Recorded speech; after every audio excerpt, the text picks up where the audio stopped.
Hola, soy el Dr. Joe Dispenza.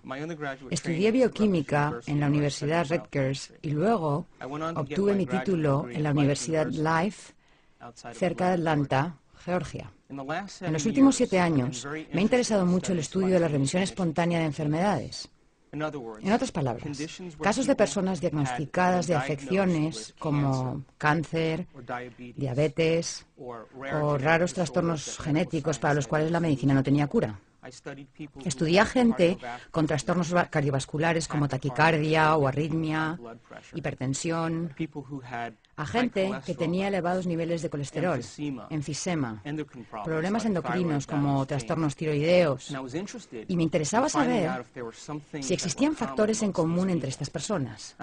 Y descubrí que todas las personas que experimentaban una remisión espontánea tenían 4 cosas en común. La primera era que cada persona aceptaba y creía que había una inteligencia divina que controlaba su cuerpo. Puede que algunos le llamen inteligencia espiritual y otros digan que es una mente superior o una mente más profunda, pero todos aceptaban que había una inteligencia mucho más grande que ellos. Aunque a esta inteligencia mística la llamamos inteligencia espiritual, en realidad no tiene nada de mística. Es la misma inteligencia que hace que tu corazón lata en este momento. Tu corazón bombea 7,5 litros de sangre por minuto, más de 378 litros de sangre por hora. Late 100.000 veces al día, 40 millones de veces al año y más de 3.000 millones de veces en una vida. Bombea constantemente sin que tengamos que pensar en ello conscientemente. Si consideramos eso, hay un orden, hay una inteligencia que nos da vida, que mantiene el latido de nuestro corazón. Es la misma inteligencia que digiere nuestra comida, que la descompone en gases y nutrientes y la organiza para reparar el cuerpo. Todo ello sucede sin que lo pensemos conscientemente. Y estas personas empezaron a entender que había una inteligencia a cargo de su cuerpo que era superior a ellos, que realmente sabía más que ellos. Y que si conseguían conectarse con esta inteligencia, quizás se encargaría de curarlos. Cada segundo perdemos 10 millones de células. Y en el segundo siguiente producimos otros 10 millones de células. Nosotros no pensamos en hacerlo. Tú y yo somos seres con libre albedrío. Pero hay un orden, una inteligencia que lo hace por nosotros. Cada célula del cuerpo, de los 100 billones de células del cuerpo físico, cada célula experimenta 100.000 reacciones químicas por segundo. Si eso lo multiplicamos por los 10 billones de células, podemos ver que hay cierta inteligencia que nos da constantemente vida. Ahora, lo interesante de esta inteligencia es que tiene una voluntad independiente de nuestra voluntad. Nos da vida constante y sistemáticamente. Su voluntad trasciende nuestra voluntad. Su mente trasciende nuestra mente. Y mantiene un orden en el cuerpo físico. Un ejemplo serían las enzimas activas en el ADN de las células. Hay 3.200 millones de ácidos nucleicos en los genes de una célula. Esta inteligencia envía proteínas a lo largo de los ácidos nucleicos y corrige las mutaciones para que no nos descompongamos. Si pensamos en esto, esta inteligencia nos da vida constantemente. Y estas personas dijeron, cabalgo en la espalda de un gigante. Y si puedo aprender a conectarme con esta inteligencia, ella me sanará. Eso es lo primero que aceptaron todos. Lo segundo fue que todos creían que sus pensamientos, su modo de pensar, su mentalidad a la larga contribuía, de hecho, a su enfermedad. Y dijeron, si mis pensamientos contribuyen a mi enfermedad, tal vez deba cambiar el modo de pensar que tuve estos últimos años. Cada vez que pensamos, fabricamos una sustancia química. Si nuestros pensamientos son buenos o elevados o felices, fabricamos sustancias químicas que nos hacen sentir bien o felices.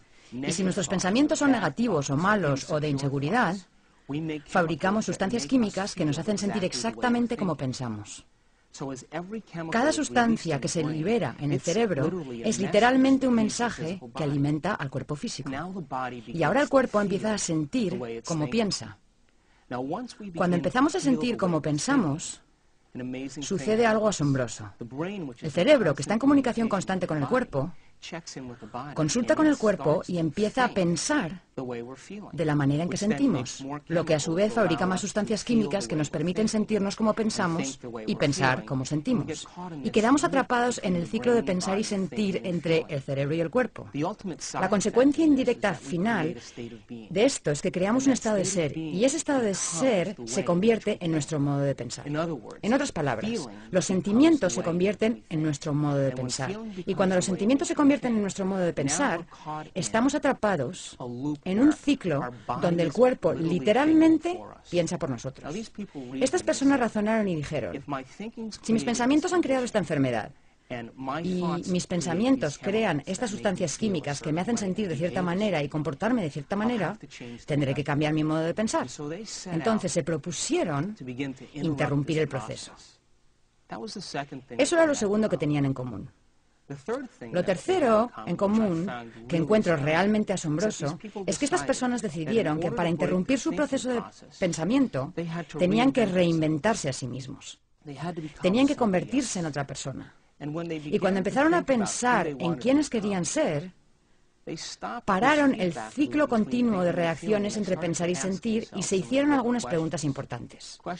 Preguntas como estas. ¿Cómo sería ser una persona feliz? ¿A quién conozco en mi vida que sea feliz? ¿Qué tendría que cambiar en mí para ser una persona diferente? ¿A quién de la antigüedad admiro, que haya sido magnífico, que yo haya estudiado, cuyas habilidades y virtudes pudiera aplicar para empezar a formular un nuevo ideal de mí mismo o de mí misma? Estas personas se pusieron a contemplar los supuestos, las posibilidades, los potenciales de quienes querían llegar a ser. Y a medida que lo hacían, su cerebro empezó a cambiar. Empezaron a pensar de otro modo. Y el proceso de pensamiento empezó a formar conexiones en su cerebro que se convirtieron en una plataforma para su modo de ser. De modo que empezaron a acumular información, empezaron a examinar opciones diferentes al modo de ser que habían sostenido durante los últimos años de su vida. Lo último que tenían en común, la cuarta cosa, es que cuando estas personas se reinventaron a sí mismas, pasaban largos ratos sin tener noción del tiempo y del espacio. En otras palabras, se hallaban tan absortas en lo que estaban pensando, tan sumidas en su metamorfosis, que cuando abrían los ojos, o encendían la luz de la habitación, o se destapaban los ojos, les había parecido 5 minutos, pero había pasado 1 hora y media o 2 horas. Y se habían sumido tanto en lo que pensaban que perdieron la noción del tiempo y del espacio. Perdieron la noción de las reacciones continuas que se dan entre el cuerpo y el cerebro. Perdieron la noción de la respuesta que el cerebro recibe siempre de su entorno. Y perdieron la noción del tiempo.